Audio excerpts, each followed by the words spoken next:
આમિર ખાન કુંદરિયાની ધરતી ઓસ્કર સુધી પહોંચી, પણ એક લાવો હતો કે આમિર ખાન સાથે એવા અમુક ઘણા બધા કલાકો વિતાવ્યા.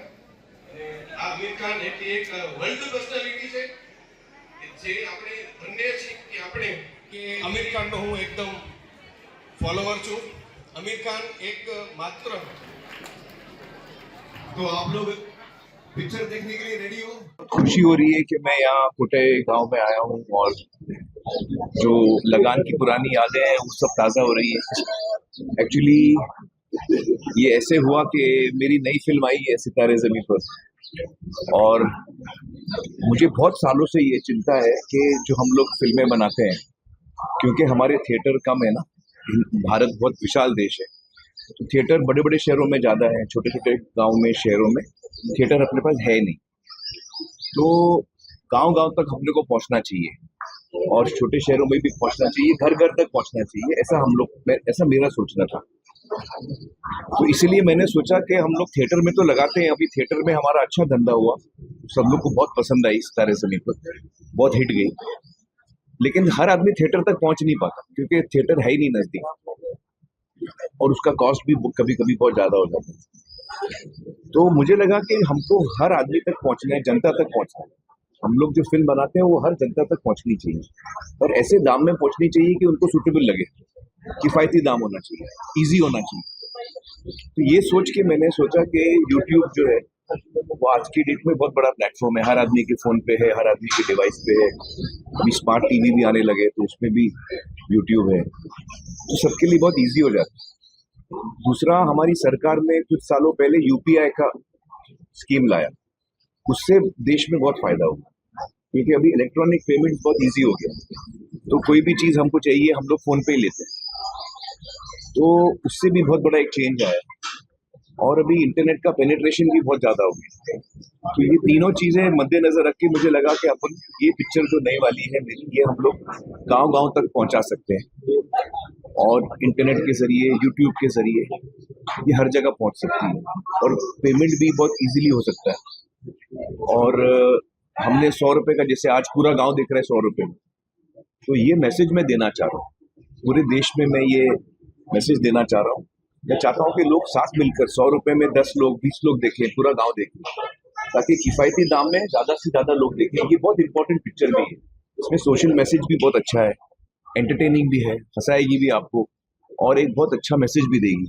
तो ये ऐसी फिल्म हर हिंदुस्तानी को देखनी चाहिए. ये मेरे मन में ऐसा सपना है कि जो भी पिक्चर रिलीज हो, आज तो ये हो रही है, कल को कोई भी पिक्चर रिलीज हो सकती है. तो ये इसलिए मैंने सोचा कि मेरे को गाँव में देखनी है, ताकि पूरे इंडिया में ये मैसेज जाए कि भाई देखो, गांव में भी अपन पिक्चर देख सकते हैं. ये कोटा एक गांव में पहले दफा स्क्रीनिंग हुआ है ना, मतलब ये हिस्ट्री में, इतिहास में, इस गांव में, कोटाई गांव में, दानाबाई के गांव में पहली दफा स्क्रीनिंग हुई है. तो ऐसी स्क्रीनिंग हर देश के हर गांव में हो सकती है. तो ये सोच से मैंने इसको शुरू किया है. और जब मेरी टीम ने बोला कि आपको गांव में जाना है, तो कौन से गांव में जाएंगे, तो मैं बोला कोटाई गांव में जाऊंगा, दानाबाई का गांव है, हम लोग उधर जाएंगे, और पहली हमारी स्क्रीनिंग इधर होगी, कच्छ में होगी. तो ये लगन से आपने पूरे कच्छ को वर्ल्ड में पहुंचा दिया. तो ये भी आपका प्रेम है कच्छ की. तो ये जो आपने जो प्रयोग किया, उससे भी हमारा कच्छ वापस पूरे विश्व में जा रहा है. बिल्कुल से भी फोन पे आ रहा है. बिल्कुल. तो कैसा महसूस करते हैं? मुझे बहुत खुशी है, और कच्छ वाकई एक बहुत ही हिस्टोरिक जगह है. यहाँ के लोग जो है, हमने इतने गहरे संबंध बनाए हैं कच्छ में, जिसके साथ हमने यहाँ दानाबाई के साथ, उनके पूरे गांव वाले सबका मैं चेहरे देख रहा हूँ, तो मुझे खुशी हो रही है. इतने सालों बाद मैं सबको मिल रहा हूँ, तो मुझे बहुत अच्छा लग रहा है कि हम लोग ने ये जो फर्स्ट टाइम जो ऐतिहासिक चीज हो रही है, वो यहाँ कच्छ में फर्स्ट टाइम कच्छ में हो रही है, और यहाँ से वो मैसेज जाएगा पूरे कंट्री में, पूरे वर्ल्ड में, कि अब इंडियन फिल्म, इंडियन सिनेमा गांव गांव तक पहुंच सकता है, और जल्दी पहुंच सकता है, इजीली पहुंच सकता है, और इकोनॉमिकल किफायती दाम में पहुंच सकता है.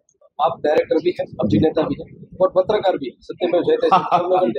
तो सर, मीडिया की भूमिका, ये जो आपके सब्जेक्ट, उसमें कैसे वो सब कर सकती है, और क्या उसमें पॉजिटिव रोल हो सकता है? देखिए, एक्चुअली मीडिया तो इतने सालों से, ये सारे जो हमने सत्यमेव जयते में भी जितने सोशल टॉपिक्स उठाए थे, ये सारे टॉपिक्स बहुत पहले से मीडिया इन पे लिख रही है। तो मीडिया तो इन सोशल इश्यूज पे बहुत सालों से लिख रही है और अच्छी बात है।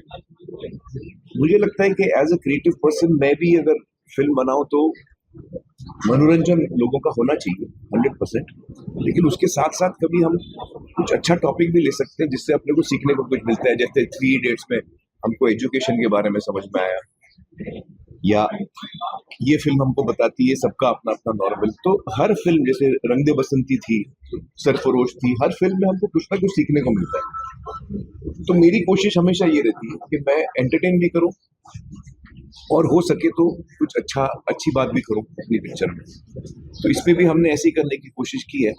और देखिए, फिल्में तो बनते रहती है और आगे भी बनेंगी, लेकिन इतिहास में ये पहला दफा है कि आज की डेट में पूरा देश एक साथ, आप किधर भी हो, आपके पास इंटरनेट है, आप पिक्चर खोल के देख सकते हैं। ये अभी तक वो मुमकिन नहीं थी। अगली फिल्म मैंने अभी डिसाइड नहीं की है कौन सी करूंगा मैं, लेकिन आमतौर पे मेरा जो टेस्ट है उसमें दोनों चीजें मिक्स होती है। मनोरंजन भी होता है और कुछ ना कुछ मैं समाज के बारे में बोलने की कोशिश करता हूँ जब भी मुझे मौका मिले। तो तारे ज़मीं पर भी आई थी, उसमें भी था। 3 Idiots में एजुकेशन पे हमने बात की। तो हर दफा मैं कोशिश करता हूँ कि कुछ हम ऐसा भी टॉपिक लें जो समाज को भी कुछ सोचने को मिले। सर, हम ऐसा मान सकते हैं कि आमिर जी झूठ बोल रहे हैं, क्योंकि जो भी आप फिल्म करते हो ना, उसका लुक जो है आपको पहले से 1 साल से पहले पता चल जाता है। इसलिए आपके दिमाग में कुछ तो मूवी है, फिर भी हम सीक्रेट नहीं, मूवी नहीं है। मैं आपको बताऊं, जब मेरी एक फिल्म की शूटिंग खत्म होती है ना, तो मैं क्या करता हूँ, मैं बाल बढ़ाने लगता हूँ और दाढ़ी और मूंछ भी बढ़ाने लगता हूँ। पूछो क्यों? क्योंकि आगरा रोड कौन सा है मेरे को पता नहीं। उस पर दाढ़ी लगेगी, कितनी लंबी लगेगी, बाल कितने लंबे होने चाहिए। तो जब शूटिंग कंप्लीट होती है तो दूसरी शूटिंग कौन सी है मेरे को अभी तक पता नहीं, मैंने अभी तक डिसाइड नहीं किया। तो फिर मैं बाल बढ़ाने लगता हूँ और मूंछ वूछ सब बढ़ाने लगता हूँ। सर, इस पिक्चर में खास बात ऐसा क्या है?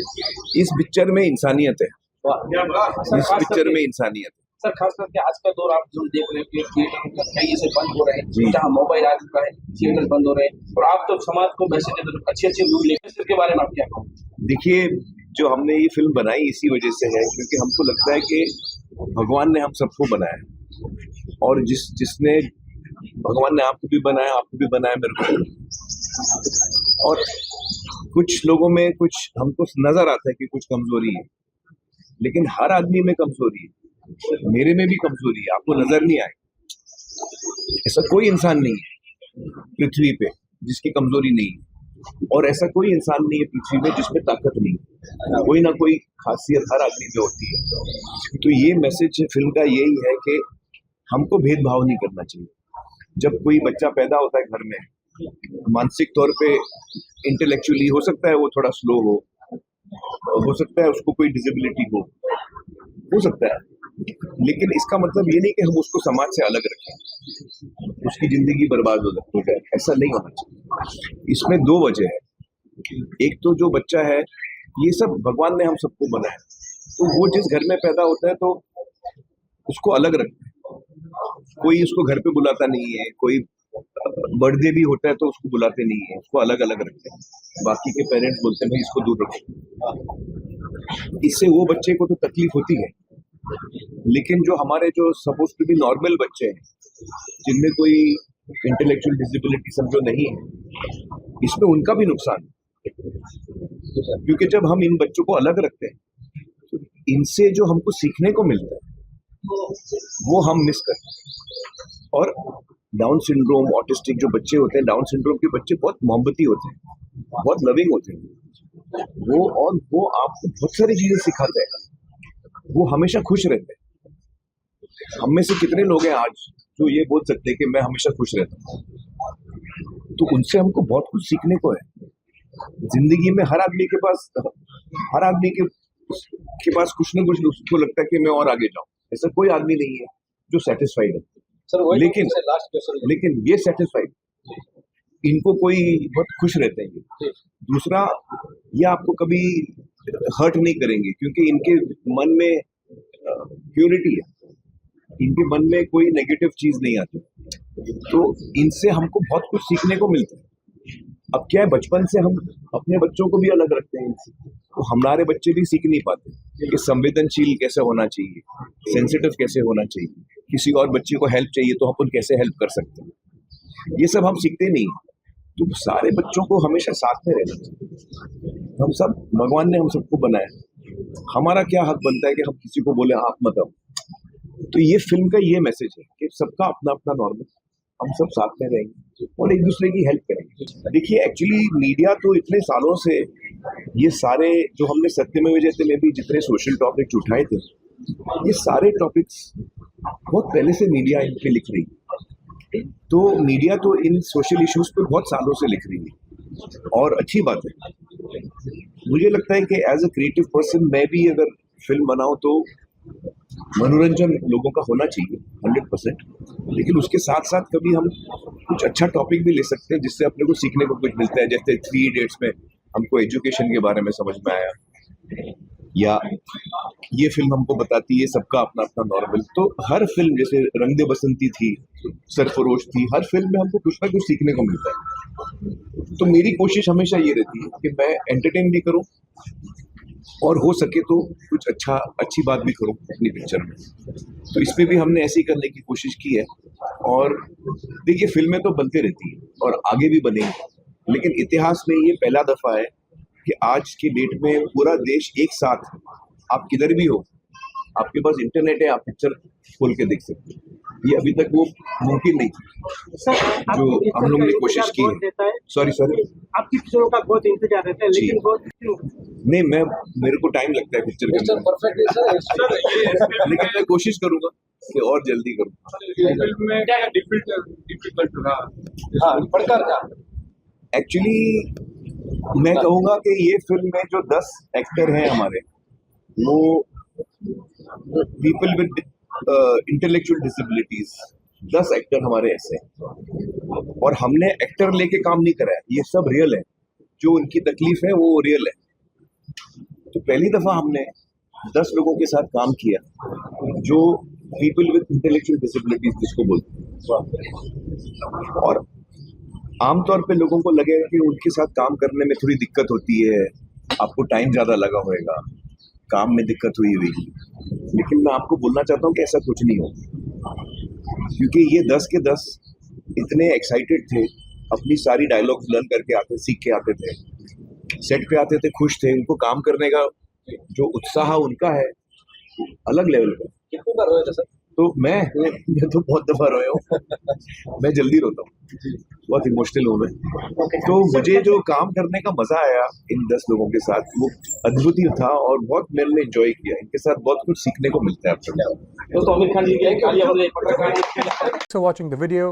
If you like it, please press the like button, share your views in the comment section, and please subscribe to India News TV for more such updates.